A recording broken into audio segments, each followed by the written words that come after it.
اللہ تبارک و تعالیٰ نے قرآن مجید میں فرمایا کہ اے محبوب آپ فرما دیں ان صلاتی و نسکی و محیایا و مماتی للہ رب اے محبوب آپ ان سے فرما دیں کہ بے شک میری نماز، میری قربانیاں، میرا دنیا میں موجود رہنا اور میرا دنیا سے جانا، یہ سارا اس رب کے لیے ہے جو تمام جہانوں کو پالنے والا ہے۔ اپنی زندگی کے اندر مفہوم زندگی کا یہ بنا لیا جائے کہ جو کام بھی کرنا ہے وہ خلوص کے ساتھ کرنا ہے۔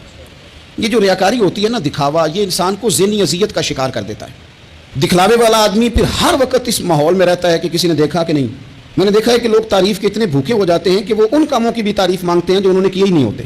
آپ جب للہیت والے ہو جاتے ہیں، عاجزی والے ہو جاتے ہیں، خلوص والے ہو جاتے ہیں، جب آپ کا دل اپنے رب سے جڑ جاتا ہے اور آپ کو چھپنے کا دل کرتا ہے، تھوڑا سائیڈ پہ ہونے، وہ شہرت سے بچنے والا پیچھے پیچھے رہتا ہے، اور میرا جی چاہتا ہے ساری غزلیں اس پیارے کے نام کریں۔ ایک ٹائم آتا ہے کہ انسان جگہ ڈھونڈتا ہے کہ میں کہیں چھپ جاؤں، کہیں اکیلے بیٹھ کے رب کو یاد کروں۔ اس کا دل کرتا ہے کہ کہیں کو رات ایسی بھی ملے کہ میں رب کی بارگاہ میں روؤں۔ کبھی وہ اپنی مجبوریوں پہ رونا چاہتا ہے کہ مالک فلاں چیز کیوں نہیں، اور کبھی اس کا اس بات پہ رونے کو دل کرتا ہے کہ میری تو اتنی اوقات ہی نہیں، میری تو اتنی حیثیت ہی نہیں، میں تو اس قابل ہی نہیں۔ اس پر بھی رونے کو جی چاہتا ہے۔ ریاکاری، دکھلاوا، تصنع، بناوٹ، تعریف کی خواہش، یہ انسان کے دل میں کھٹکتی ہے، سوئی کی طرح چبھتی ہے۔ اگر بندہ مخلص فی الدین ہو جائے تو پھر ان سارے تکلفات سے جب وہ بچتا ہے تو وہ محسوس کرتا ہے کہ زندگی آسان ہو گئی۔ یہ جو سادہ زندگی ہوتی ہے یہ آسان ہوتی ہے، اس میں بندہ مخلص رہتا ہے۔ نبی پاک صلی اللہ تعالیٰ علیہ وسلم سے صحابی نے پوچھا تھا، یا رسول اللہ صلی اللہ علیہ وسلم، ایک بندہ جہاد کے لیے جاتا ہے، اس کی نیت ثواب کی بھی ہے اور شہرت کی بھی ہے، ایسا نہیں کہ ثواب کی نیت ہی نہیں سرے سے۔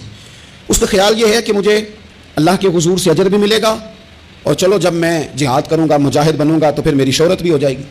تو حضور اس کی نیت ثواب کی بھی ہے اور شہرت کی بھی ہے، تو آپ کیا فرماتے ہیں؟ تو نبی پاک صلی اللہ علیہ وسلم نے فرمایا چونکہ اس کی نیت ساتھ شہرت کی بھی ہے، لہذا اسے جہاد کرنے پر کوئی ثواب نہیں ملے گا، جہاد پر کوئی ثواب اسے نہیں ملے گا۔ اس شخص نے دوبارہ سوال کیا، یا رسول اللہ صلی اللہ علیہ وسلم، جہاد کے لیے جا رہا ہے، لڑائی کے لیے جا رہا ہے، لیکن اس بندے کا ارادہ جہاد کا بھی ہے، جدوجہد کا بھی ہے، کوشش کا بھی ہے، اور ساتھ شہرت کا بھی ہے، تو کیا فرماتے ہیں؟ تو محبوب نے فرمایا چونکہ اس کی نیت ساتھ شہرت کی بھی ہے، اسے جہاد کا کوئی ثواب نہیں ملے گا۔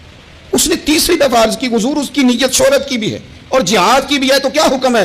تو محبوب فرمانے لگے اسے جہاد پر کوئی ثواب نہیں ملے گا، ثواب اسے تبھی ملے گا جب وہ خالص اللہ کی رضا کے لیے میدان کے اندر نکلے گا۔